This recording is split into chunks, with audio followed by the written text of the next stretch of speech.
I'm just wondering if, for the absolute love of God, we can stop holding children responsible for their parents' actions. Hi there, welcome to my channel, or welcome back. My name is Cassandra. I'm a therapist, and I make mental health and wellness content with a heavy emphasis on spending time in nature and taking care of yourself. And today I want to talk to you about the way that we punish children for their parents' behavior. This is a huge pet peeve of mine, and it really hits close to home. I had this experience a lot with my parents, and I find it so unfair.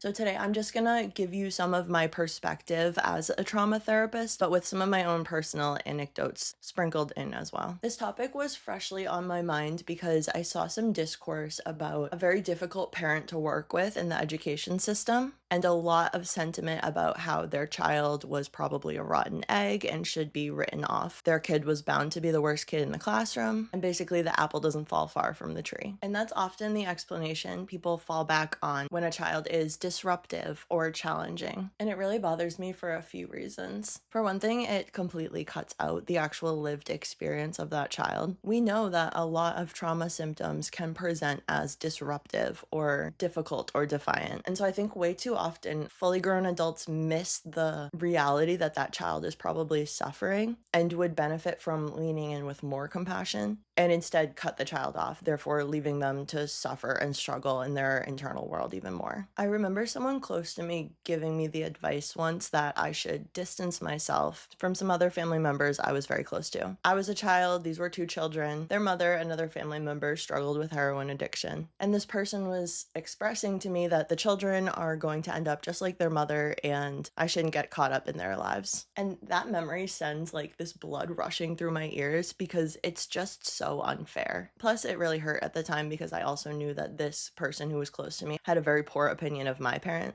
And it felt like it was reinforcing my fear that people were judging me because of my parent, which was absolutely true and reinforced many times throughout my life. If there is a family with a scapegoat or a black sheep, the children of that family member suffer. The children of that family member are also estranged from the rest of the family and cut off. And so I am here to remind everybody that children cannot control who their parent is. And if you on the outside notice that this parent is a very challenging, high conflict person, somebody who just seems to have maybe a lot of anger, a lot of emotional dysregulation, as much as you're seeing on the outside, that child is living with that every day. And what you are doing when you react in that way to a child because of who their parent is you are further isolating and traumatizing them. They have no control. They are probably suffering at home. And you as an adult are choosing to create a barrier, create a wall between yourself and this child, or between this child and normal children. And I just don't think that people understand how damaging that is. I feel like I'm gonna start crying if I think about it, because children with trauma already get the message that I am bad, there is something wrong with me. I am having a different experience than these other kids around me, and I don't have any good explanation for that other than I was born bad. So then when other adults just treat these children like they're bad, whether it's because of their trauma reactions and the way that they're acting out, or for no reason at all due to just a bias against their parent, you are reinforcing that message and sending that child further along a self-destructive path. We have more than enough examples of people who have overcome the obstacles in their lives and suffered enormous abuse at the hands of their parents and go on to become sensitive, creative individuals, all too often despite the way that other grown adults have treated them. We don't need to keep playing out these stereotypes that because somebody is from a toxic family that they are doomed. And as adults, I think we can really do better than trying to cut these children off and actively put up barriers to their ability to connect with everyone around them and get to experience healthy social interactions. Children are just so innocent that it really blows my mind that people will overlook that and put this inappropriate amount of responsibility onto children because of who their parent is. I don't care how much of a monster somebody's parents are, who don't just automatically write off their children. If anything, they probably need more support than you think.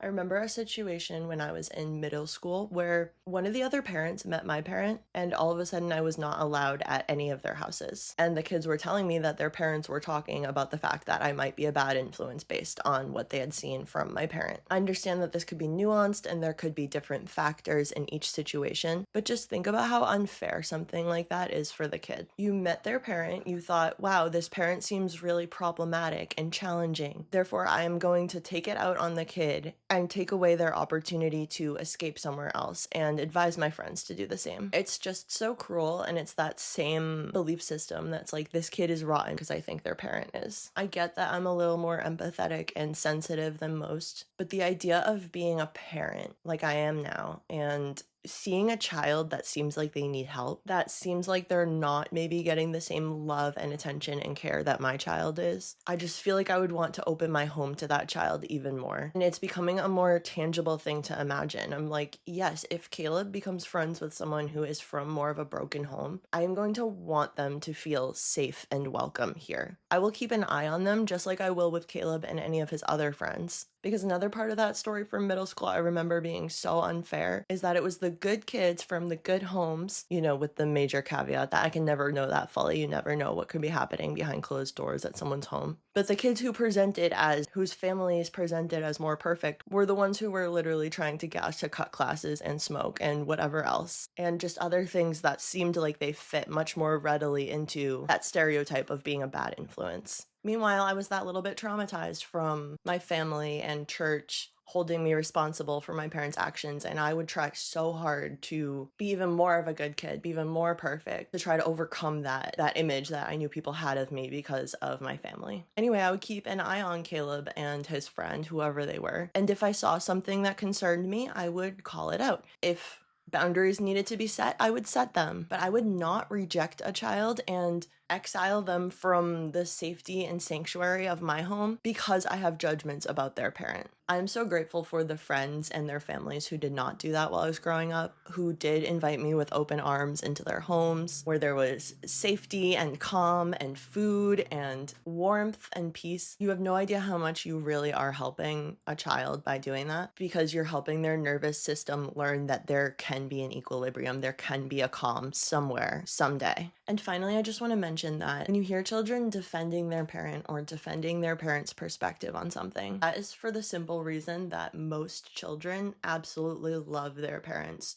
no matter what, unconditionally. It can become complicated, it can be riddled with layers of resentment, it can be something that they've detached from for their own safety, and I want to, and I have every respect for people who've made that choice. For me, I absolutely love both of my parents. I've had such a complicated relationship with my parents and so many ups and downs, yet I still love them. I have gone out of my way and worked really hard to find ways to balance things and set boundaries in order to be able to have them both in my life. And so I just think people need to understand that kids especially will say things and do things to be in alignment with their parents because they love them, even when they are messed up or toxic or abusive. I just think that especially us as adults, we can really do better to help create a social safety net where every child is safe and loved and taken care of. Let me know what you think. I'm really looking forward to reading your thoughts on this one. Have you ever found yourself on either end of this scenario, and what's your perspective on it now? Thanks for watching. Like this video if you enjoyed our conversation, and I'll see you next time.